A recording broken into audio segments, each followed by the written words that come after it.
Welcome to Jackson Oven. We're your source for industrial ovens, parts, and service.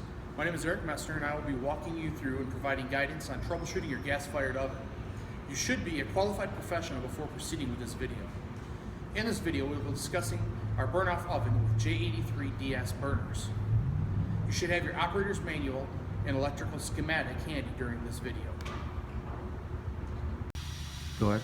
Here we have the J83 DS Burner. It is a direct spark burner, meaning the pilot and main flame trial for ignition happen simultaneously. The igniter and flame rod here on your burner are identical and interchangeable between the top and bottom burners on your oven.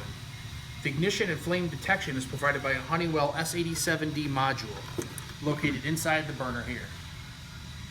This is also your flame proving device. The igniter and flame rod are held in position by the igniter assembly, again located here. We're going to show you how to remove this device so you can interchange them on your oven. First, shut off your main gas valve.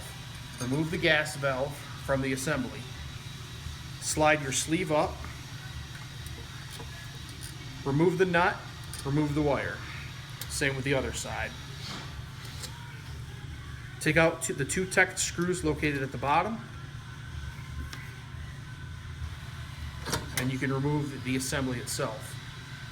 On this, you'll want to make sure the holes inside your assembly are clean in there and that your proper spacing on your flame rod and igniter.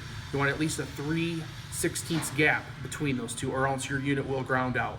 You'll exchange this with the top burner or vice versa and see if the problem moves with the igniter or if it stays the same. That will help isolate if this is the problem with your unit. To put back on, you go in reverse. You always want to put the wires on prior to assembly. You do this so that you make sure that your flame rod and igniter don't twist or turn after you've put them in and ground the unit out. After you've done that, replace the igniter.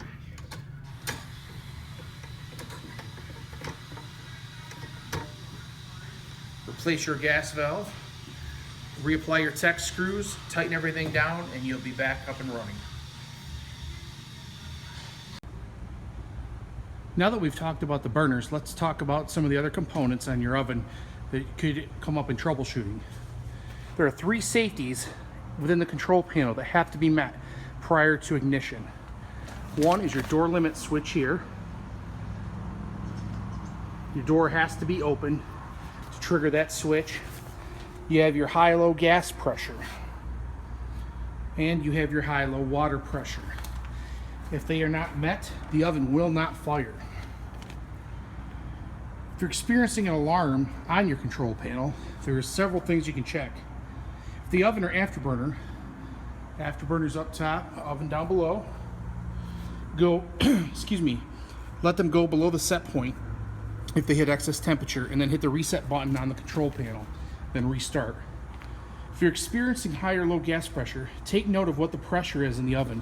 For that, let's trace the gas line. From here is where the main gas comes in. This gauge will tell you the pressure of the gas you are receiving from the main. You have your gas pressure regulator. If you do need to increase or decrease gas pressure, remove the cap. There's a set screw in there, the flathead screwdriver.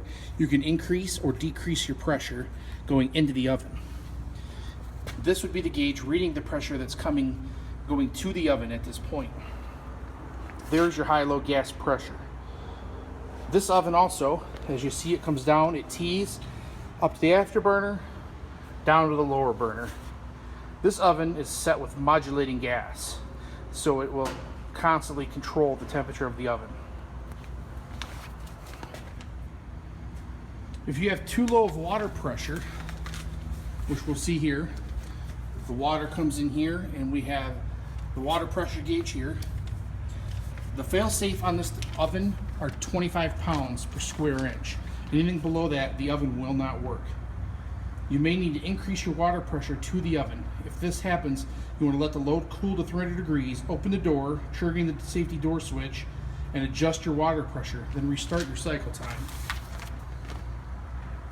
If the afterburner or oven has a flame failure light in the control panel, door will be illuminated.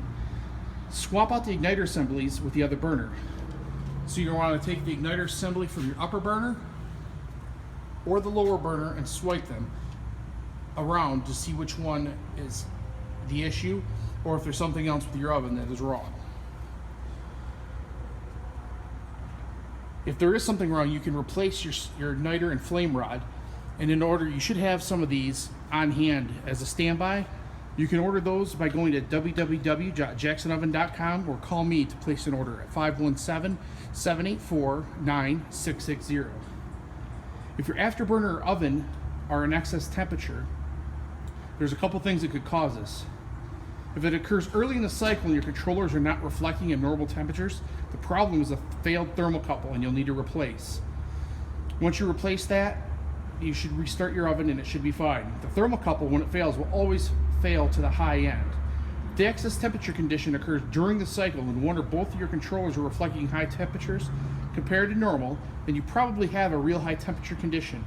After the temperature drops below the set point, push the reset button on the control panel door. There are 3 high limit controllers on these ovens. The oven high limit is set for 950 degrees and will shut down the oven burner. The afterburner has 2 high limits.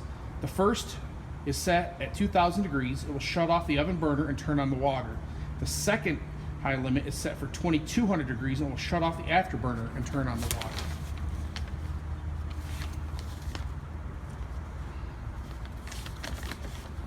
If you pull your load out and it's not completely burned off, increase the time on your oxidation timer. For any problems not discussed in this video, or you're still not able to diagnose the issue, please call me at 517-784-9660. I thank you for taking the time to watch this video and hope this helped you troubleshoot your problem. I look forward to assisting you in the future.